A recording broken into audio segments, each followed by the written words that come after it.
Hi again, everybody. It's me, J.R. Mann. Welcome to your Life's Work podcast. I am your official spiritual director. Greetings to all of those who are watching on video. Hi. Hey, listen, don't judge a man by his hair, okay? Or judge a man by his hair. Whatever the hell you want to do. But today on the big show, we're talking about give. And I'm going to tell a story about Jesus. So don't get crazy. Don't get nutty. Don't run away. Don't run away from the big show. Because I'm gonna tell you a story about Jesus, and the story is going to illustrate why you should in fact give. Right? That's how people do that. Hey, here's my 3 points about Jesus, and then here's the 3 points of exercisable practicality for you to be a better person. It's all bullshit, just so you know. That's all bullshit. What I'm going to do is I'm going to take a wisdom story from the teachings of Jesus in the book of Matthew, which is part of the four gospels of the New Testament. And then we're going to talk about give. It's my deal this year, for the record. I had, everybody was talking about resolutions and stuff to do for 2022. And, again, the general thinking is 2021 sucked, 2020 sucked, 2019 sucked, like everything sucks. And COVID and again, we were beaten up. I'm with you. I'm not saying we weren't, so calm down, send the email somewhere else. But I was sitting around prior to the new year, and I was really thinking about resolution and practice and what that means for me personally, because I, like you, like to think about the resolution when we do. I'm not a big resolution guy, but I'm a big practice guy. I'm a big guy that wants to. I'm actually a short guy. I'm just big on the idea that if you're going to get somewhere, you need consciousness, you need awareness, you need practice. So I moved into that, and I really started to thinking about giving, because that's been on my heart. Like, how am I giving to my community? How am I giving to myself? How am I giving back into divine space, into my community, into my family? Where are those spots of giving? And where are those spots of giving that, frankly, I'm not letting the left hand know what the right hand's doing? And so that moved me to be like, hey, man, I want to start talking more about this, and I want to start really deliberately focusing and intentionally moving in other people's lives into these ideas of giving, because I think we need to give. And again, I'm going to use a story from Matthew to just kind of poke at what our responsibilities are along that line. So, I named this thing "Give is Your Problem," because it is a problem. The essence of the podcast today is: are you attentive to other people's needs? That's the essence. Are you attentive to other people's needs? Now, again, when I'm going to do people, I'm also going to talk about the natural world's needs, and then ultimately the earth. So there's basically three kind of places that we can either plug in all at once, plug in separately, or plug in as we go. People, are you attentive to people's needs? Are you attentive to animals or wildlife's needs? And are you attentive to the earth, the planet's needs? Now, again, I don't want to sound like, again, right there, it's like everybody already, okay, all right, tree hugger dude, liberal, progressive, you're progressive. See, this is what the last like 4 or 5 years has done to me, right? Like anytime I start talking about loving the planet, right, I automatically get this vision of people throwing sticks at me. Anytime I start talking about, hey man, maybe we need to be attentive to the animal kingdom we dominate the animals, we should do whatever we want. That's all bullshit. We need to be attentive to need. That's just where I want to go today. So, okay. So I want to step off into a story in Matthew 14. So if you know the Bible, you cut it in half. One side of that cutting in half is the Old Testament.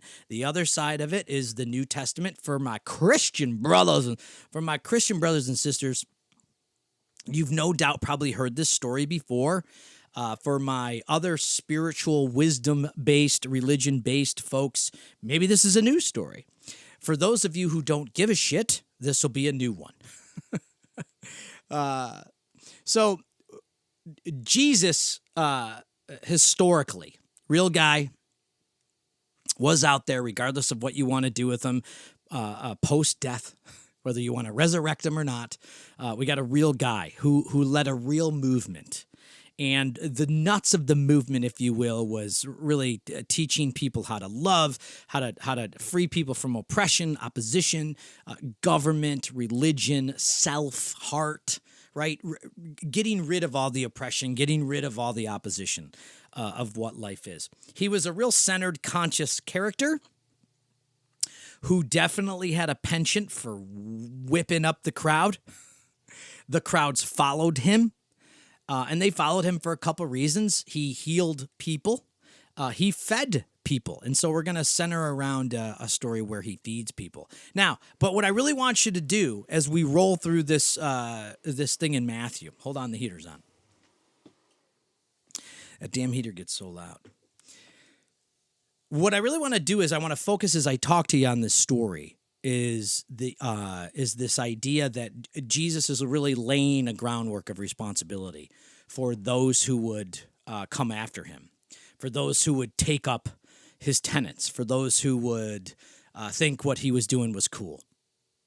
So it's my hope today that you see this character of Jesus and kind of what he's pushing into our lives and take on a piece of that. I'm not asking you, like, there's going to be no altar call at the end of the podcast. There's only going to be a real attentiveness to how this hits your heart, and then a lot of questions. I'm going to ask you a bunch of questions once I get done telling this story. So here's the story, and we're going to read it. And I'm taking from the Message, which, as we all know, was written by Satan. The Message is the version of the Bible. I'm kidding. Because, again, I know there's people that don't know what I'm talking about. This translation of the story is from what's called the Message Bible, which I absolutely love. It says, when Jesus got the news, he slipped away by boat to an out-of-the-way place. So we see Jesus moving away from the crowds because the crowds were following him. And I would imagine he'd be tired, and they were also trying to commandeer him to just simply make him king, like an official king. Like, hey, solve our problems, because we're talking about a group of people that were following him that were brutally oppressed by the Romans and oppressed by a religious system. So these people were looking. These people were looking for a little freedom, a little identity, a little liberty, a little independence from the man. But unsuccessfully. Someone saw him, though, as he was trying to escape, and the word got around. Hey, that was Jesus over there. You know he's over there. Soon, a lot of people from a nearby village walked around the lake to where he was, because he went from one side of the lake to the other. That's a whole nother kind of metaphorical understanding that we're not going to get into. Maybe someday, but not today. When he saw them coming, when Jesus sees this crowd coming at him, he was overcome with pity and healed their sick. This is a guy who recognized need, number one. He wasn't asking us to build altar to him, y'all, or paint his face on a ceiling. He was hoping that you, like him, would recognize people's need. In this case, it said he was overcome with pity. Not pity, all you poor people, it's so horrible, and this is pity of a real intimate movement, an intimacy that I want to be with you and help you. I'm recognizing your need, and healed their sick.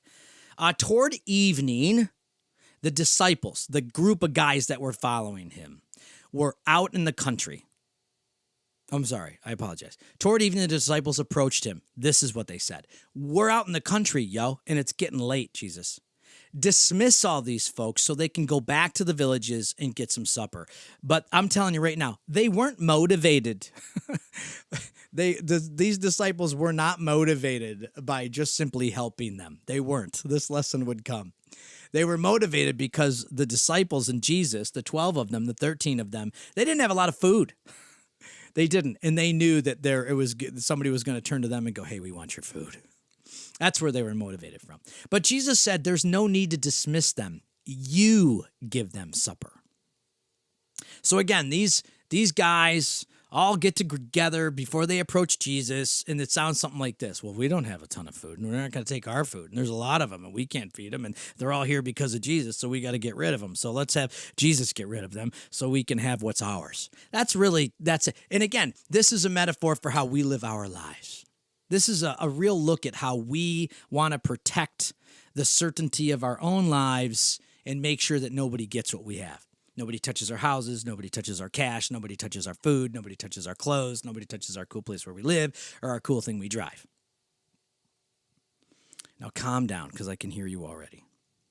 But Jesus said there is no need to dismiss them. You give them supper. Here's his buddy saying back to him, well, all we have is 5 loaves of bread and 2 fish, they said.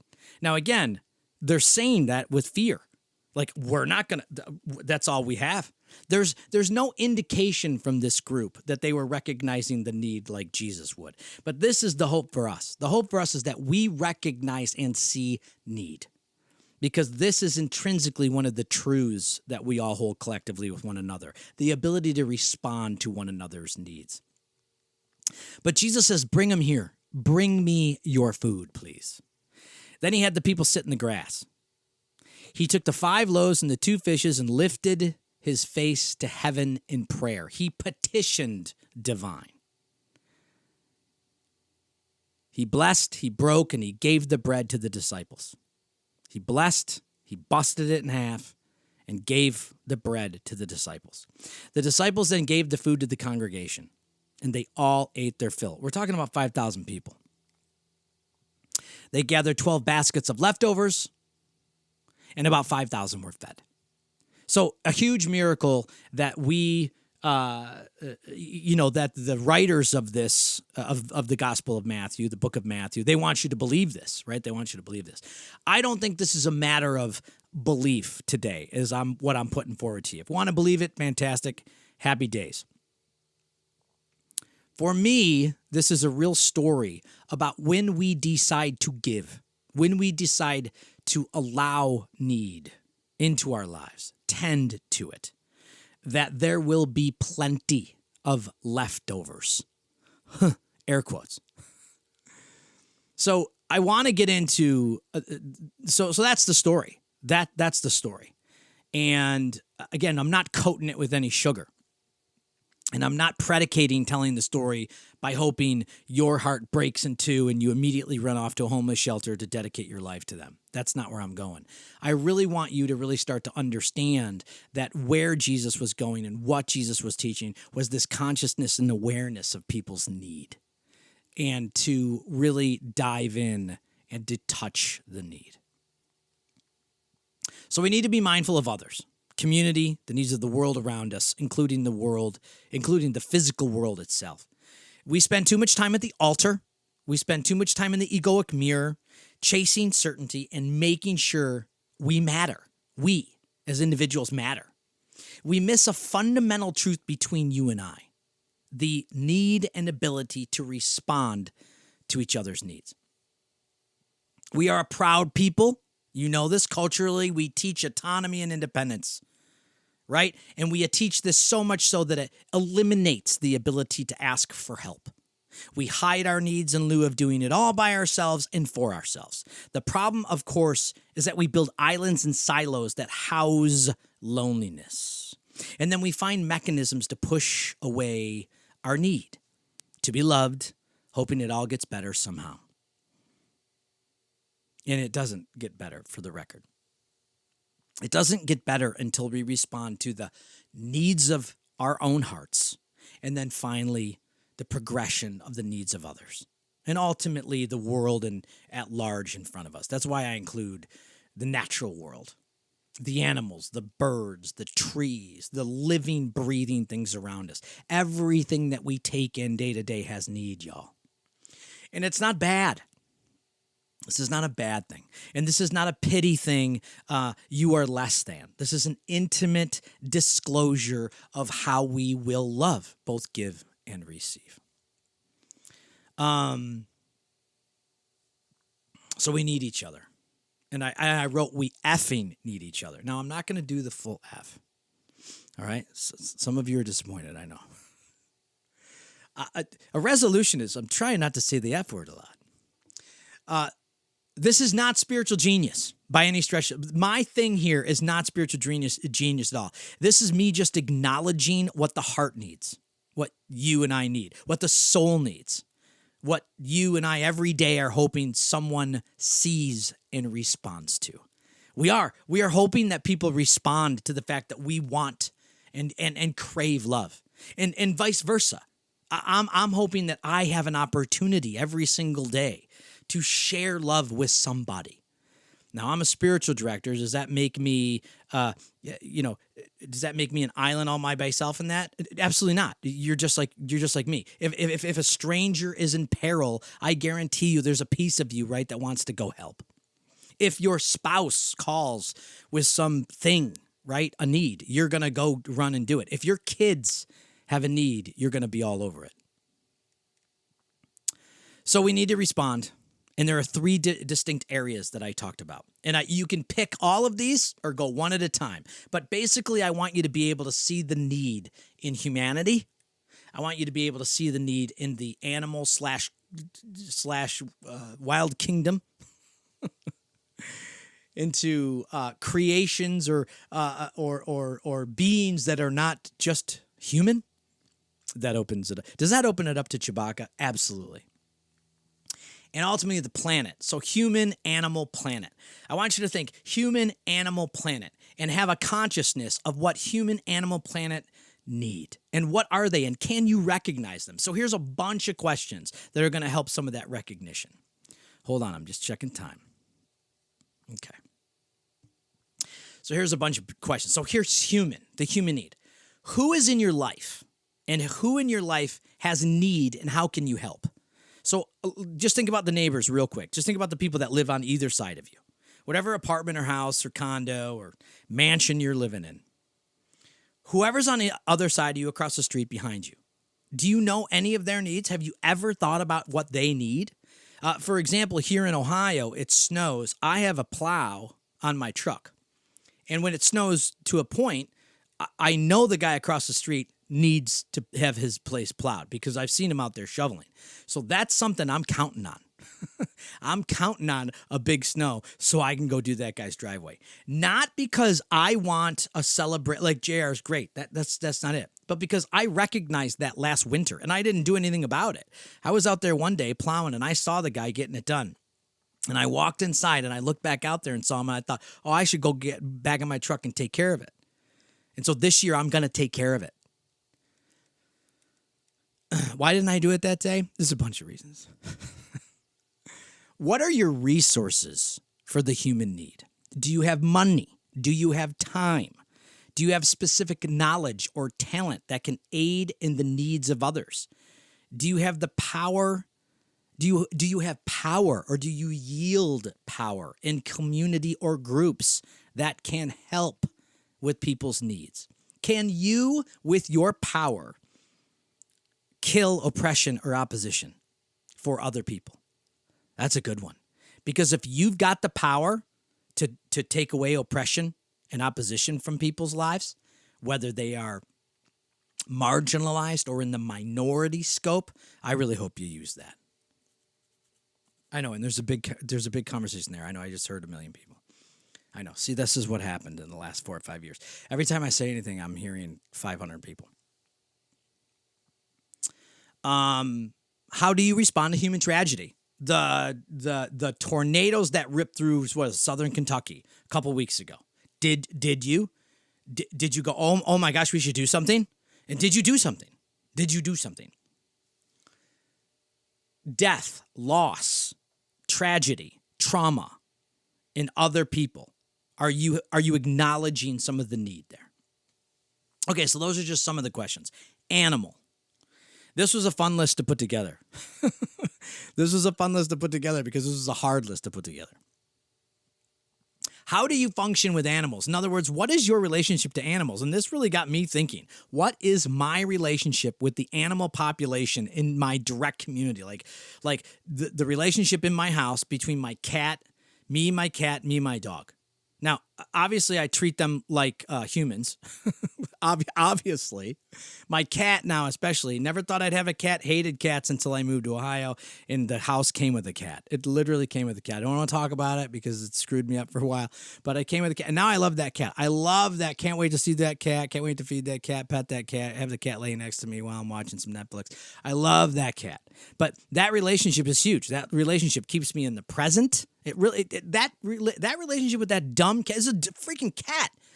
That relationship fuels my need to be in the present. How about that? That cat actually helps me be more present with myself because of my love for that cat. And it's crazy town. It's a cat. My dog, similar.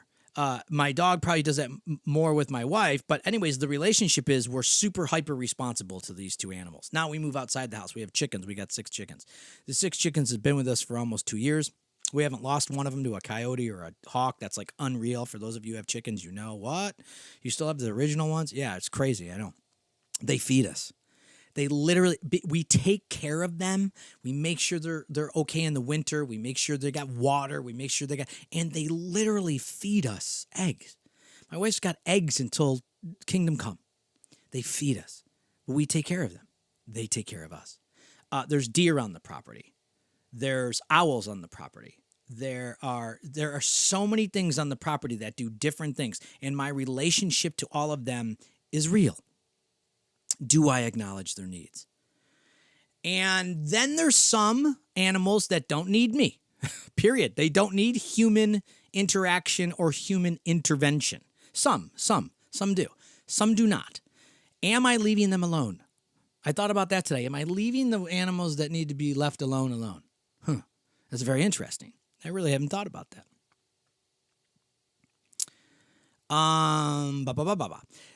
Do you know where your local animal shelter is in your area? Do you? Have you visited your local animal shelter? Just thoughts. How do you interact with animals or wildlife that is on the endangered species list? Or do you? Like, you may interact with species that are endangered. You may. And not just have it be a thought. You may give to their need. Their need is literal survival. And so you may, like, let's just say time and money right there, boom, can go to organizations to help these species survive. Or you may get in a jet, a plane, a car, put a backpack on, put a pair of sneakers on, and go to wherever they are and help them survive. I mean, have you ever thought about that stuff before? Ultimately, how do you teach your kids about the natural world, the animal life, the bird life, the birds, the tree? How do you, with the trees, and how do you teach your kids about how to take care of those types of living, breathing thing in their need? Just thought, right? I know. I'm assuming you, like me, don't think about these things too often. All right, planet. This is where I hear the critics. Okay, the planet. What is your relationship with the Earth? What is your relationship with planet Earth? Do you have a relationship with planet Earth? Do you think of the Earth's health or well-being? Now, again, I'm not standing on a corner with a sign telling you to turn your gas-guzzling car off. I'm not doing that. What I want, again, because this gets political, it gets so politically charged so quickly, and I'm really not sure why, because we all do have a responsibility to the little plots of earth that we are encircling. That's why I'm asking, what is your relationship with that little plot of earth? Have you ever considered volunteering for the health of the earth? That's like I think about this, right? And there's a number of organizations out there. One of them, just so we don't go down the political lines, is a group that I used to know of in California before I moved here, that would meet on Saturdays with a garbage bag, and they'd like pick up the beach. That's what they did. They pick up the beach, and so people and families would come just to pick up the beach and make sure the beaches look good. Had nothing to do with Republican, Democrat, liberal, had nothing to do with the tree huggers, had nothing to do with anything other than we'd want to make the beach look good.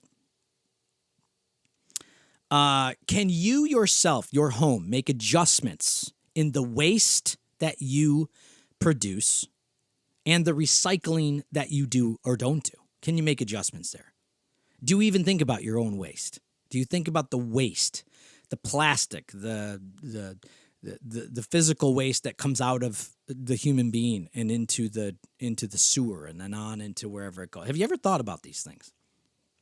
Can you tend a piece of earth near you? Is there a piece of earth near you that needs tending? I like to think in terms of the highway off-ramp.